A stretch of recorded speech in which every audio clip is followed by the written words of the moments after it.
முக்கிய செய்தி. நாகர்கோவில் சிறையில் விசாரணை கைதி மரணமடைந்த வழக்கு தற்போது சிபிசிஐடிக்கு மாற்றம் செய்யப்பட்டுள்ளது. இது குறித்த கூடுதல் தகவல்களை தருகிறார் நமது செய்தியாளர் சுனில்.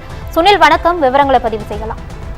வணக்கம் ஜெயஸ்ரீ. கன்னியாகுமரி மாவட்டம் நாகர்கோவில் சிறையில் சிறை கைதி சபரிவர்மன் கொலை செய்யப்பட்ட சம்பவம் தமிழகம் முழுவதும் பெரும் அதிர்வலை எழுப்பிய நிலையில் சபரிவர்மனின் உறவினர்கள் உடனே வாங்க மறுத்து தொடர்ந்து 4-5 நாட்கள் போராட்டம் செய்து வந்தனர். அந்நிலையில் ஒரு 2-3 நாட்களுக்கு முன்பு அவர்கள் இருந்த அமைச்சர்கள், மாவட்ட ஆட்சித்தலைவர் பேச்சுவார்த்தை நடத்தி தொடர்ந்து இந்த சபரிவர்மனின் உடனே அரசு மருத்துவமனையிலிருந்து உறவினர்கள் பெற்று ஊர் திரும்பும் போது ஊர் எல்கையிலிருந்து நம்ம அந்த பக்கத்துல ஊர் எல்கையிலிருந்து தகவல் செய்யும் போது திடீர்னு மறியல் வரை ஈடுபட்டிருந்தார்.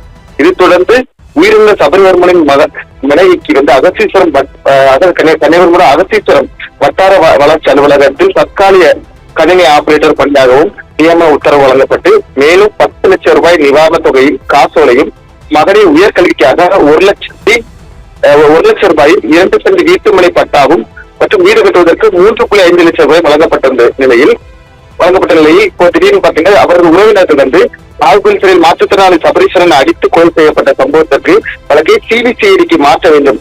வழக்கு தொடர்பான சிபிசிஐடி போலீசார் இன்று விசாரணை தொடங்குவார்கள் என கூறப்படுகிறது. ஜெயஸ்ரீ.